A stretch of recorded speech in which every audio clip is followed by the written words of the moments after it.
Welcome back. और हमारे साथ डॉक्टर साहिबान मौजूद हैं जो हमारे और आपके जो मसाइल हैं या जो इम्पॉर्टेंट क्वेश्चंस होते हैं ना, हर साल हमें याद तो आ जाते हैं लेकिन फिर वो अफरा तफरी में गहमा गहमी में कहीं ना कहीं इधर उधर हो जाते हैं।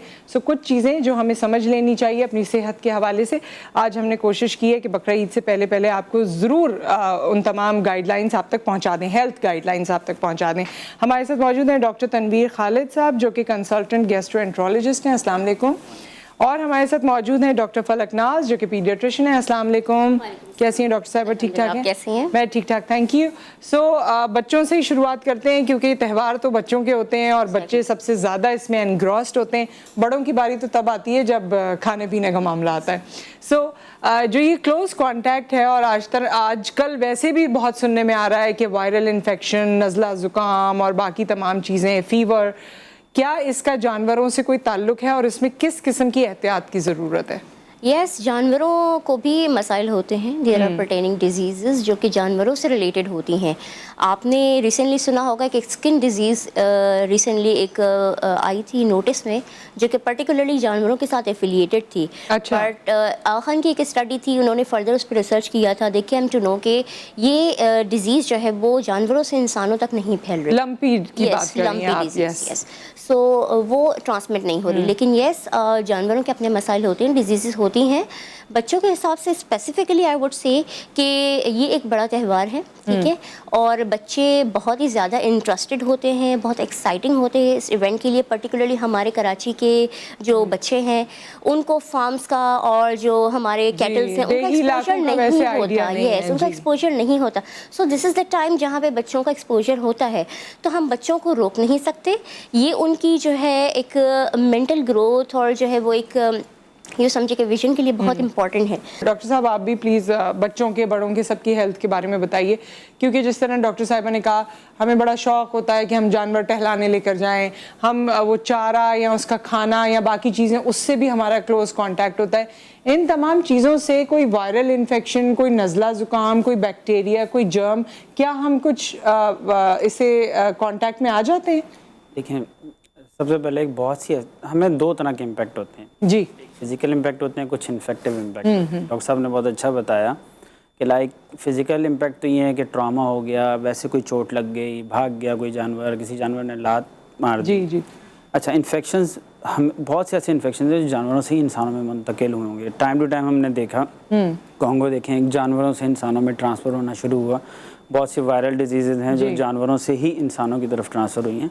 तो ये बड़ा ज़रूरी है, अगर बच्चे हों या बड़े हों, कांटेक्ट बच्चों का तो सुपरवाइज होना चाहिए और बड़ों का कांटेक्ट भी सारी प्रोटेक्शन प्रिकॉशंस के साथ होना चाहिए। अब हम आ जाते हैं जो आपका सब्जेक्ट है, और बल्कि आपने भी इस पे काफ़ी देख रही होंगी। बच्चे तो ओवर ईटिंग वैसे कम ही करते हैं लेकिन बड़े ओवर ईटिंग बहुत कर लेते हैं, और ओवर ईटिंग के अलावा भी गैस्ट्रो रिलेटेड इश्यूज़ बकरा ईद पे हम बड़ा देखने में आता है। तो ये गैस्ट्रो रिलेटेड इश्यूज़ में एक तो आती कौन कौन सी चीज़ें हैं जिसको आप गैस्ट्रो कह रहे होते हैं, क्योंकि एक नई टर्म ये इंट्रोड्यूस हुई है कुछ सालों से, इसके बारे में हमें बताइए। अच्छा, देखिए, बहुत कॉमन जो डिजीज़ हम इनकाउंटर करते हैं इस ईद से रिलेटेड, डिस्पेप्सिया, एसिडिटी, रिफ्लक्स, ये बहुत कॉमन डिजीज़ हैं। होता ये है कि नॉर्मली शायद हम कंट्रोल से बाहर हो जाते हैं गोश्त देख के, कुर्बानी का गोश्त देख के, और फिर टाइप ऑफ मीट जो हम यूज़ करते हैं, अगर गोश्त को बना भी रहे हैं तो बारबेक्यू हो रहा है, अच्छा कोरमा निहारी बन रहे हैं, पाए बन रहे हैं, तो ये सारे वो स्पाइसी फूड्स होते हैं जो हमेशा एसिडिटी के सारे प्रॉब्लम्स को बढ़ाते हैं। ठीक है। और फिर एक्टिविटी नहीं होती हमारे साथ, तो ये सारी चीज़ें जो इस सारे मामलात को इस सीज़न में एग्रेवेट कर देती हैं। तो एहतियात ही करनी चाहिए कि कोई भी चीज़ काम करें, कोई भी चीज़ खाएं तो एक मॉडरेशन होना चाहिए। बहुत ओवर ईटिंग नहीं होनी चाहिए, बहुत ज़्यादा एक्सट्रीम स्पाइसेस आपको इस्तेमाल नहीं करने चाहिए, ठीक है, थोड़ा सा मॉडरेट अमाउंट में उसको यूज़ करें, और एक्टिविटी ज़रूर साथ होनी चाहिए। ईद के 3-4 दिन हम बिल्कुल छुट्टी होती है तो पूरी तरह से छुट्टी पे चले जाते हैं, मतलब वो बिल्कुल ही बेड रेस्ट हो जाता है, खाने से शुरू होके खाने पे ख़त्म, खाना सोना, बस ये। तो थोड़ा सा ये एहतियात करनी चाहिए ताकि फिर ये मसाइल से बचा जा सके। डॉक्टर साहब, फ्रिजी ड्रिंक्स और आइसक्रीम्स और कोलाज और बच्चों के जूसेस, ये सब भी, वो जो डॉक्टर साहब ने कहा ना कि छुट्टी है तो हम भरपूर छुट्टी मनाते हैं, तो ये सब चीज़ें भी हमारी बहुत कंजम्पशन का हिस्सा होती हैं। इससे क्या नुकसान आते हैं? देखिए, these are just carbonated drinks, ठीक है। न्यूट्रिशन वाइज अगर हम बात करें, बिकॉज हम paediatrician we are very fond on nutrition और बच्चे की ग्रोथ पोटेंशियल्स, इस पे हम ज़्यादा वर्कअप कर रहे होते हैं, ठीक है। सो यूजुअली न्यूट्रिशन वाइज अगर देखा जाए तो बहुत ही कैलोरिक इनटेक तमाम कम होता है, इनमें जो स्वीटेंड जो एलिमेंट है वो ज़्यादा होता है। आजकल की जो रिसेंट स्टडीज़ हैं, बच्चों में ओबेसिटी और टाइप 2 डायबिटीज़ का जो रेशो है वो कंपैरेटिव टू पास्ट वो काफ़ी बढ़ता आ रहा है।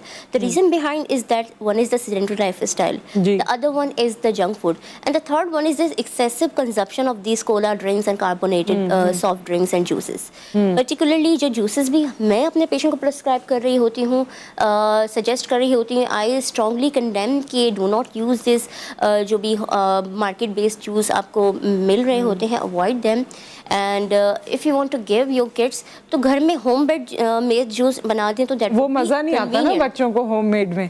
अब पता नहीं टेस्ट डेवलप हो गया है क्या बात है, छोटा सा बच्चा भी होगा तो आपने नहीं भी उसे कभी कोई ड्रिंक ड्रिंक दिए तब भी वो उसको देख के इतना एक्साइटमेंट में आ जाता है कि आई डोंट नो कि क्या अट्रैक्शन है। I agree, but there are certain ways कि जिसको मतलब आप भी बच्चों को जरा धोखा दे सकते हैं। क्योंकि मैं अपने बच्चे के साथ क्या करती हूँ, मतलब कि I do offer him juice जो कि बाहर जूस के उन पैकिंग में आ रहा होता है, I do make the popsicles for him, so just to give him the impression कि ये चीज़ें आपको भी घर में मिल रही हैं। इसमें कौन सी बीमारियों का होना जो है वो ज़्यादा परसेंटेज उसकी बढ़ जाती है?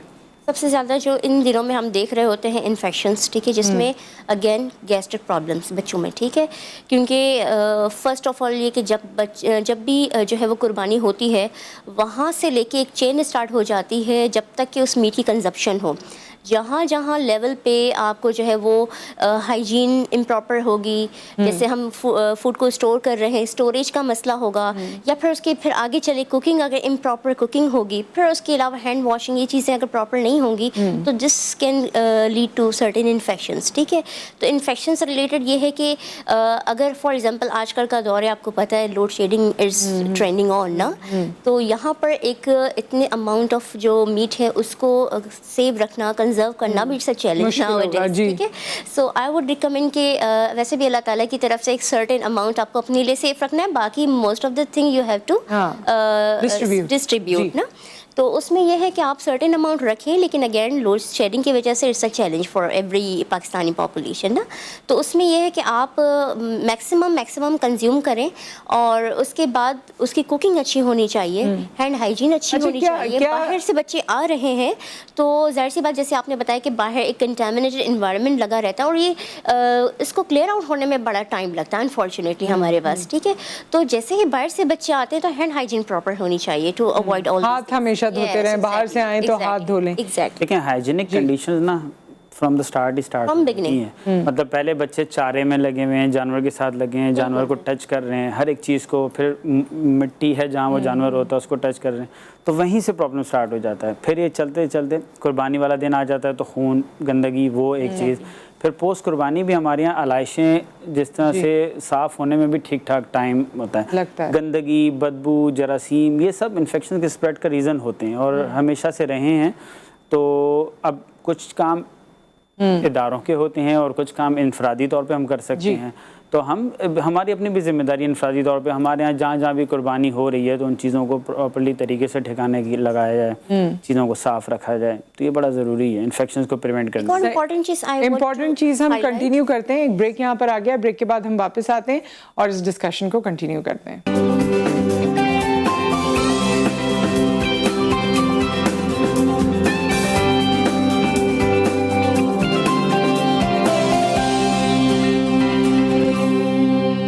Welcome back. और ईद से पहले आपको बहुत सारी बातें, हमेशा हिकायतें बताई जाती हैं, लेकिन मज़े की बात यह है कि हर बार हम उसको पसे पुश्त डाल देते हैं और उसके बाद सोचते हैं चलो देखा जाएगा जो भी होगा। और जब पता भी होता है बहुत से डायबिटीज़ के पेशेंट होते हैं और भी मुख्तलिफ क्रॉनिक डिजीज़ हैं जिनके पेशेंट्स होते हैं, लेकिन फिर भी वो कहते हैं ईद है कोई बात नहीं, और बाकी इर्द गिर्द वाले भी कहते हैं ईद है कोई बात नहीं, अल्लाह बचाने वाला। हाँ, अल्लाह बचाने वाला है। लेकिन ये कि खुद भी अपने आप को मुसीबत में न डालें ना, उस पर भी हम बात कर लेते हैं थोड़ी सी। लेकिन डॉक्टर साहिबा, ब्रेक से पहले आप कुछ इंपॉर्टेंट बात बताने वाली थी। यस, मैं इंपॉर्टेंट ये चीज़ बताना चाह रही थी कि क्योंकि Covid is again surging on ना, तो स्पेशली जो हमारे पास आते हैं, ये पहले तो सॉरी फॉर द इंटरप्शन, लेकिन मुझे बताएं कि क्या वाकई ही कोविड एग्रेवेट हो रहा है और दोबारा से जिंदा हो गया है? यस एग्रीवेट हो रहा है और इवन हमें लॉन्ग टर्म कॉम्प्लिकेशंस भी अब मिल रही है. We are coming to encounter in the paediatric as well as adult population. Although paediatrics में ज़रा कम है कंपेरेटिव टू एडल्ट, बट क्योंकि इट्स अराउंड मतलब मोर देन अ ईयर की कोविड का वो सिस्टम चल रहा है, तो कोविड की क्रोनिक कॉम्प्लिकेशन सामने आ रही हैं, जैसे ऑब्स्ट्रक्टिव स्लीप एपनिया है, क्रोनिक फटीग है, इवन कुछ पेशेंट्स एडल्ट पेशेंट में पैनसाइटोपेनिया भी देखा गया है.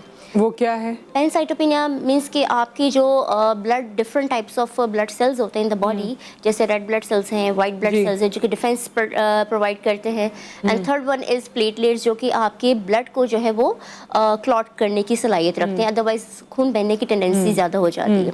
तो ये 3 डिफरेंट टाइप्स ऑफ सेल्स हैं, तो ये तीनों जब कम हो जाएंगे तो जाहिर सी बात है उनके फंक्शंस जो बॉडी प्रोवाइड कर रही है वो फिर कम तो होंगे. ये कम होने लगते हैं कोविड Yes. के लॉन्ग टर्म असरात में आपको ये नजर आया है कि ये कुछ कम होने पेशेंट्स लगे में पैनसाइटोपेनिया रिपोर्ट हुआ है, although not in the paediatric population but adult में वी हैव बड़ों में सीन ये दैट. देखा गया है. अच्छा, जी इंपॉर्टेंट चीज़ मैं ये बता रही थी क्योंकि कोविड की SOPs are not being that followed now. जी, सही जी. है.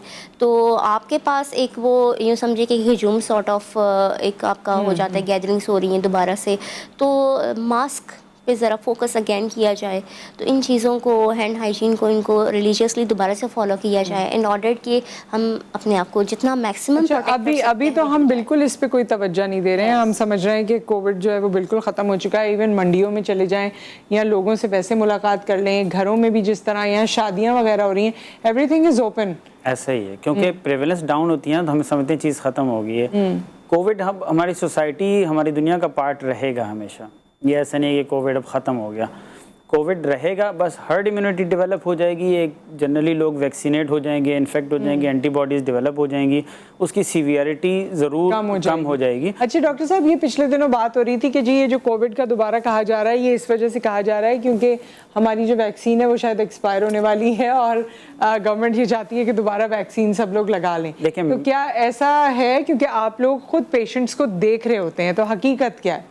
देखें, हकीकत ये है कि बहैसियत कौम हम वैक्सीन्स के बारे में बहुत सी मिथ्स में इन्वॉल्व हैं. बिल्कुल. हाँ, even we can not eradicate polio up till now. मतलब दुनिया भर में सिर्फ पाकिस्तान और अफगानिस्तान रह गए हैं जहाँ पोलियो स्टिल भी मौजूद है, और उसकी बेसिक वजह यही है, रूटीन इम्यूनाइजेशन ना होना, पोलियो की वैक्सीन ना पिलाना. बहुत सी मिथ्स आप सुनेंगी कि ये वैक्सीन साजिश है, ये वैक्सीन ऐसा है, ये वैक्सीन वैसा है. इसी तरह कोविड की भी एक वैक्सीन है. अब वो वैक्सीन लगवाने में लोग बहुत रिलेक्टेंट रहे इनिशियली, हालांकि सबसे पहले डॉक्टर्स को वैक्सीन लगी. कोई भी मिथ अगर थी तो डॉक्टर्स कम्युनिटी सबसे पहले अपने आप को बिल्कुल ऐसा कोई भी अफेक्ट हो तो वो हों. तो वो वैक्सीन्स की मिथ जब तक ठीक नहीं होंगी तो यहाँ बहुत से लोग आपको, लेकिन ऐसी चीज़ नहीं है कि यानी कोई वैक्सीन एक्सपायर होने वाली है तो इसलिए कह रहे हैं जल्दी जल्दी लगा लो जाके. दुनिया भर में prevalence again on the rise आ गई है. तो ऐसा नहीं है कि वैक्सीन ख़त्म हो रही है तो आप उसको लगवाएंगे. मैं तो उस चीज़ से कभी निकल नहीं पाती. वो जो एक मिथ थी कि पता नहीं वो बिल गेट्स कौन सी ऐसी चीज़ कर रहे हैं, वो चिप आपकी बॉडी में जाएगी. आई मीन उनको हर एक बंदे के साथ ऐसा करने की क्या ज़रूरत है? मेरा आपका डाटा लेके उन्होंने करना क्या है? ऐसा ही. ऐसा ही. लेकिन हमने खैर ये चीज़ें सोची नहीं थी और अभी भी कभी कहीं ना कहीं सोचते हैं. और डॉक्टर साहब, इसके अलावा जिस तरह मैंने बात की, जिन लोगों को कोई ना कोई डिजीज़ है या कोई ना कोई ऐसा हेल्थ इशू है जो उनके साथ चल रहा है, हार्ट के इश्यूज़ हैं, डायबिटीज़ हैं, ब्लड प्रेशर है, उन लोगों को खुसूसी तौर पे ईद उल अज़हा पे किन बातों का ख्याल रखने की ज़रूरत है? देखें, जब भी हम गोश्त खाएंगे तो गोश्त ऑयल भी होगा, मसाले भी होंगे, सारी एक्सेसरीज भी उसमें साथ शामिल होंगी. मेजर कंसर्न सबसे ज़्यादा उन लोगों को एहतियात करनी चाहिए जिनका यूरिक एसिड बढ़ा हुआ होता है, क्योंकि उसका प्योरली अगर आप रेड मीट लेते हैं तो उससे बहुत हायर साइड पे गाउट के अटैक्स होने का ख़तरा होता है. फिर जिन लोगों को कोलेस्ट्रॉल के प्रॉब्लम है, शुगर ब्लड प्रेशर के प्रॉब्लम है, उनको भी एक मुतनासिब मिकदार में ही ये चीज़ इस्तेमाल करनी चाहिए. ऑल्दो बिल्कुल बंद नहीं है, लेकिन जो भी चीज़ इस्तेमाल करें एक मॉडरेशन में हो तो ज़्यादा बेहतर रहता है. क्योंकि मैदे के मसाइल तो अपनी जगह, लेकिन उनके साथ साथ ये चीज़ें भी साथ साथ होती हैं. तो ये है कि थोड़ा सा, एक तो बहुत स्पाइसी ना हो चीज़ें, बहुत ऑयली ना हो, बहुत ज़्यादा मिकदार में ना हो, और फिर अगेन एक्टिविटी ज़रूर हो. बहुत इंपॉर्टेंट है. जैसे डॉक्टर कभी 3 ml 5 ml 4 ml इस तरह प्रेस्क्राइब करते हैं, सही है कि इतना इतना आपने बच्चे को देना है. हर कोई इसको उस तरह से नहीं लेता और कभी कभी लोग टीस्पून से बच्चे को दवा दे देते हैं. डॉक्टर साहब, इसका नुकसान क्या है? देखिए मेरे पास फॉर एग्जांपल लास्ट वीक ही मेरी क्लिनिक में एक पेशेंट आया था। The patient was running fever for 3 days, ठीक है। अब वो मुझे कह रहे थे कि हम पैनाडोल जो है religiously regularly 3 times in a day, even 4 times in a day हम दे रहे हैं, बट फीवर नहीं जा रहा। देन आई आस्क्ड कि आप कितना दे रहे हैं अमाउंट ना। तो जब अमाउंट कैलकुलेट किया तो वो सब ऑप्टिमल डोज था, जितना रिक्वायर्ड था कम था, सही ठीक है। तो बच्चों के मामले में हम वेट से रिलेटेड हर चीज़ पर डोजिंग कैलकुलेट करते हैं। आप बेशक उसको रेगुलरली दें, जैसे the parents were giving 3 times in a day, और इतना ही रिकमेंडेड होता है। ज्यादा दे दें तो उसका क्या नुकसान है? ज़्यादा कुछ लोगों को जब बच्चा बीमार होता है तो वो सोचते हैं बस ये जल्दी जल्दी इसको दवा दें। बिल्कुल, देखिए हर चीज़ जो है वो एक नॉर्मल रेंज में होगी तो इट वुड बी फाइन, ठीक है। अगर अबव लेवल आपने ज़्यादा डोज दे दिया तो उसके टॉक्सिक इफेक्ट्स होंगे। अगर आपने अंडर ट्रीट कर दिया, लो डोज दिया, तो फिर वो उसका कोई इफेक्ट नहीं होगा, बेशक आप कितना ही रेगुलर उसको देते रहे। सो आई वुड रिकमेंड कि पीड से रिलेटेड जो भी पेशेंट है, इवन पीडियाट्रिशियन को ही आप फॉलो करें, because I have seen so many people कि बच्चों को गायनोकोलॉजिस्ट के पास भी लेके जा रहे हैं, बच्चों को जनरल फिजिशियन के पास भी लेके जा रहे हैं। The lack of awareness in yes. तो आपको जो है general physician is not a family physician, he is a family physician, I understand, लेकिन फिर भी पीडियाट्रिक्स के जो डायनामिक्स हैं they are a bit different. अच्छा ठीक है, बच्चा ज़्यादा छोटा हो तो मेरे ख्याल में ज़्यादा ज़रूरत होती है पीडियाट्रिशियन की। बिल्कुल, कि आप उनको दिखाएंगे कि बहुत से बच्चे एक्सप्रेस नहीं कर पाते, सब स्पेशलिटी की तरफ जा रहा है। बिकॉज फॉर एग्जांपल अगर कोई कार्डिक पेशेंट है तो वो I am a general paediatrician, वो मेरे पास नहीं आएगा, वो जाएगा पीड्स कार्डियोलॉजिस्ट के पास। ठीक है, क्योंकि हमारा ये सेशन यहाँ क्लोज हो रहा है। डॉक्टर साहब एनीथिंग जो आप कंक्लूड करके कहना चाहें अबाउट द टॉपिक? जी हाँ, अब ये है कि खाएं, साफ सुथरा खाएं, मुतनासिब मिकदार में खाएं और ज़िंदगी को हेल्दी बनाएं। एक मैसेज ये है, सेडेंट्री लाइफस्टाइल ना रखें, एक्टिविटी एक्सरसाइज ज़रूर लाइफ का पार्ट होनी चाहिए। डॉक्टर्स तो खुद बहुत बिजी होते हैं, आपका क्या लाइफस्टाइल है? आप कुछ एक्टिविटी करते हैं? डेफिनेटली, बिल्कुल, मैं तो एक्टिविटी करता हूँ। इवन रिसेंटली मैंने पिछले कुछ दिनों में 10 kg वेट लॉस भी किया है। अच्छा, ओके। और क्या एक्टिविटी है जो आप करते हैं डॉक्टर साहब? Exercise, jogging, swimming. अपने बिजी स्केड्यूल के बावजूद देखिए, when there is a will there is a way, there is always a way. तो अब बात ये कि आपकी डिटर्मिनेशन की बात है, आप कितना डिटरमिन हो के किसी चीज़ के पीछे जा रहे हैं। अगर आपकी डिटर्मिनेशन है तो आप रास्ता और वक्त सब खुद निकाल लेते हैं। और भाई अपने आप से मोहब्बत करना सीखें, क्योंकि सबसे इम्पोर्टेंट यही है, जब हम अपने आप से मोहब्बत करेंगे, अपनी केयर करेंगे और लापरवाह नहीं होंगे तो हमारी ज़िंदगी लोग कहते हैं ना कि अल्लाह ने जब लिखी है जब चली जाएगी, लेकिन उसके दरमियान में जो क्वालिटी ऑफ लाइफ है ना वो हैम्पर हो जाएगी, उसका ख्याल रखने की जरूरत है। मैं एक चीज़ ऐड करूंगा, medical science quality of life पे ही काम कर रही है जी। क्वांटिटी ऑफ लाइफ हम नहीं बढ़ाते हैं किसी वो हम कर भी नहीं सकते, और वो हम कर भी नहीं सकते हैं। जिसने जब भी जितना जीना है वो जिएगा। बिल्कुल, मेडिकल साइंस उस जितना जी रहा है उस क्वालिटी ऑफ लाइफ को बेहतर करती है। क्या बात है, thank you so much doctor साहब, थैंक यू। डॉक्टर आपका बहुत शुक्रिया दोनों का यहाँ तशरीफ आवरी का, और आई होप कि बहुत सारी बातें हमने एक ही टॉपिक में बहुत सी वैरिड डिस्कशन भी कर ली, ये आपको मौजू लगी होगी। एक ब्रेक आ गया है, जब ब्रेक के बाद हम वापस आएंगे तो हम हज के हवाले से डिस्कशन करेंगे, बात करेंगे, सीखेंगे, दुआएं भी मांगेंगे। हमारे साथ मुफ्ती साहब मौजूद होंगे। मुलाकात करते हैं इस ब्रेक के बाद।